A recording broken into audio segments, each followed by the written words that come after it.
warahmatullahi wabarakatuh.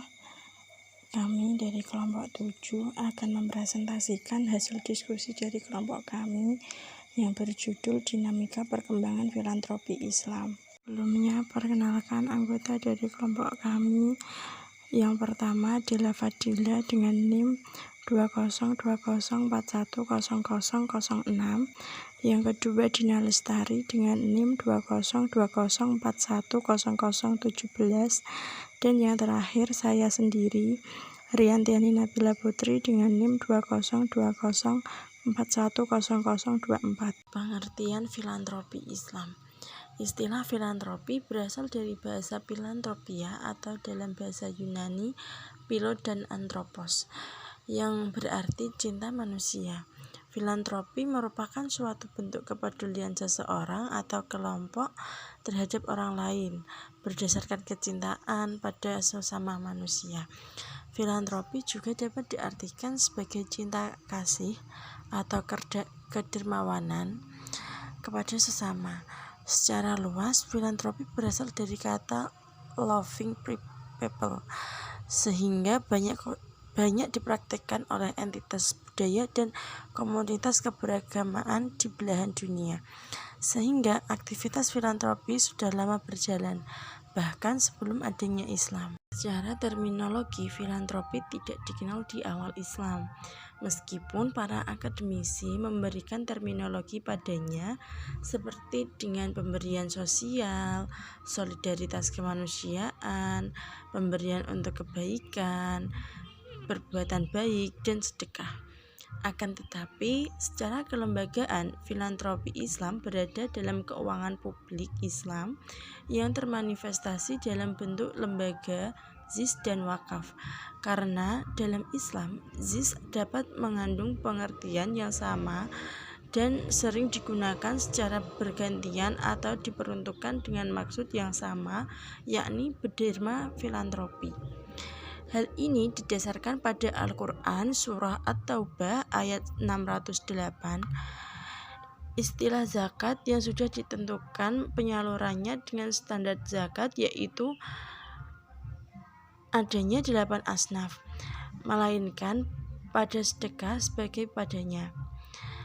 Tradisi filantropi Islam atau kedermawanan bisa dipahami dengan dua cara.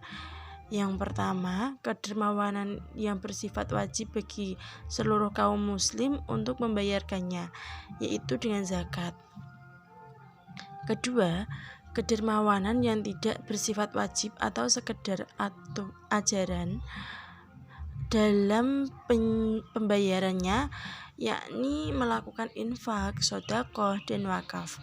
Pendayagunaan zakat yang dilakukan lembaga filantropi Islam modern sudah beroperasi dalam lembaga secara profesional dengan melakukan penerjemahan paradigma 8 asnaf yang lebih luas dan perkembangan yang bersifat jangka panjang. Tidak hanya sekedar memberikan secara langsung yang bersifat jangka pendek terhadap kebutuhan cepat para mustahik atau duafa. Baik, saya Dina Lestari akan melanjutkan presentasinya. Aspek-aspek filantropi Islam. Aspek-aspek filantropi Islam adalah zakat, infak, sedekah, dan wakaf. Zakat menurut bahasa berarti suci, tumbuh berkah, dan terpuji. Sedangkan menurut istilah, suatu ibadah wajib yang dilaksanakan dengan memberikan sejumlah kadar tertentu dari harta sendiri kepada orang yang berhak menerima sesuai dengan ketentuan syariat Islam, sehingga zakat bisa direalisasikan dengan menyerahkan harta yang berwujud, bukan didasarkan pada nilai manfaat seperti memberikan hak menempati rumah bagi orang miskin sebagai zakat. Aspek lain dalam filantropi Islam yaitu wakaf, yang berarti melindungi atau menahan. Dalam era kontemporer, wakaf berkembang secara lebih elegan. Wakaf tidak hanya berwujud tanah, masjid, sekolah, dan benda lainnya ditahan pokok barangnya yang berpola klasik. Wakaf berkembang menjadi wakaf produktif ataupun wakaf tunai yang berdampak besar dalam perusahaan, perubahan sosial, dan kesejahteraan. Yang kedua, regulasi dan lembaga filantropi Islam. Gagasan filantropi Islam di Indonesia sebagian besar termanifestasi dalam bentuk lembaga sosial keagamaan, badan amal, dan ormas keagamaan. Selain itu, gagasan filantropi Islam menjadi kajian metodologi dengan mengaitkan perubahan sosial yang terjadi dalam masyarakat dengan aspek yang melatar belakangi perubahan sosial tersebut, sehingga perkembangan filantropi Islam menjadi kajian luas dengan memberikan banyak pendekatan. Kajian keislaman kemudian menjadi luas dengan latar belakang ilmu, tidak terkecuali penggunaan pendekatan ilmu sosial yang saat ini jarang digunakan dalam wacana pendekatan kajian keislaman.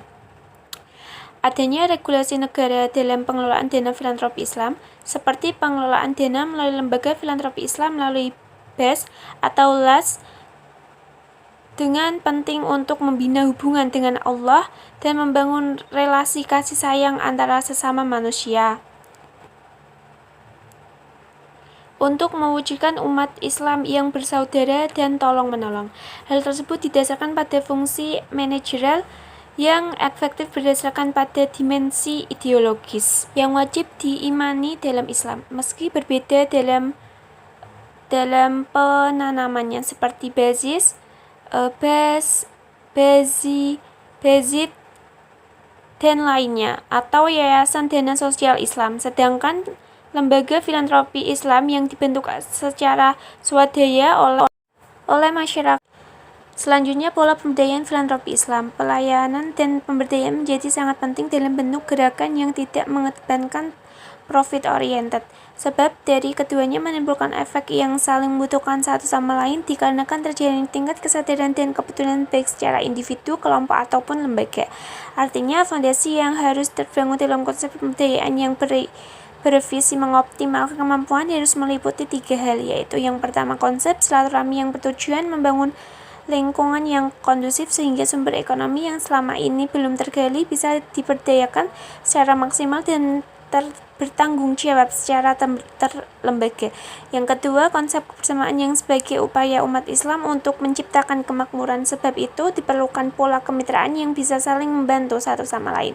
Dan yang ketiga, people centered, melibatkan partisipasi masyarakat dalam setiap pembangunan dan pemberdayaan yang menghasilkan tindakan aktif untuk sama-sama bertindak.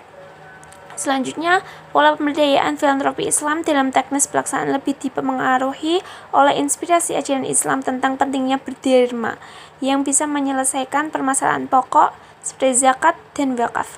Keberadaan inspirasi yang begitu penting sebab erat kaitannya dengan pilihan, strategi, dan bentuk prioritas dalam penerapannya di masyarakat.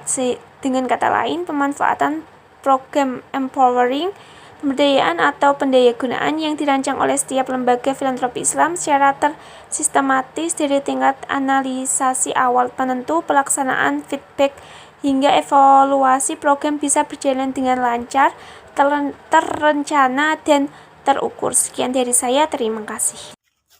Baik, saya akan melanjutkan presentasi dari teman saya. Dinamika regulasi pengolahan filantropi Islam. Adanya keinginan dan dorongan untuk mengoptimalkan pengumpulan dan penyaluran dana filantropi Islam.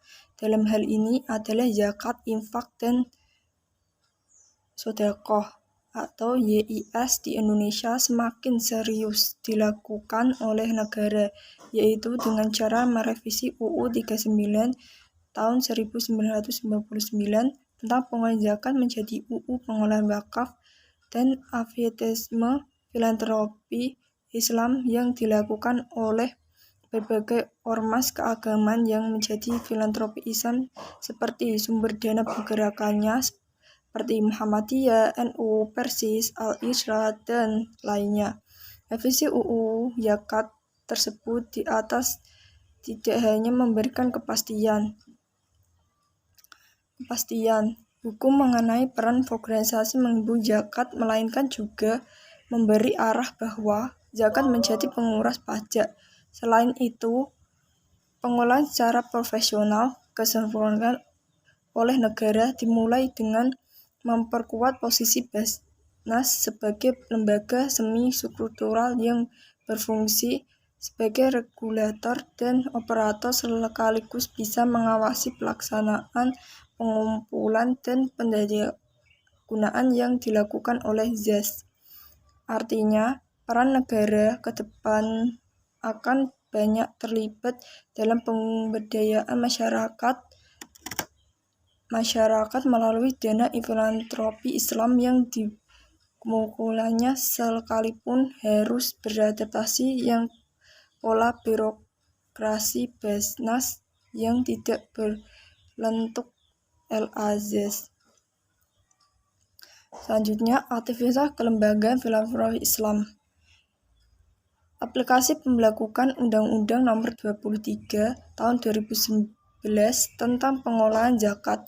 Maka, pengolahan zakat di Indonesia berbagi atas dua organisasi pengolahan zakat, yakni Badan Amil Zakat Nasional atau Basnas dan Lembaga Amil Zakat Nasional atau LAS. Kedua organisasi pengolahan zakat ini pun secara kelembagaan senantiasa beroperasi sesuai dengan fungsi budaya dan manajemennya masing-masing, sekalipun tetap melakukan kegiatan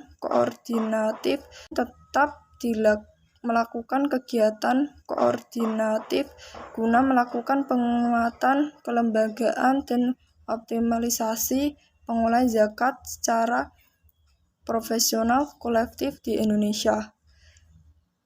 Berkaitan dengan hal ini, maka penulis dalam pembahasan ini hanya akan memaparkan aktivitas filantropi Islam dalam sudut pengolahan zakat, infak, dan sedekah ZIS yang dilakukan oleh Basnas Kota Yogyakarta dan Dompet Duafa Jogja sebagai organisasi zakat yang mewakili semi-struktural negara, Basnas, dan masyarakat LAS.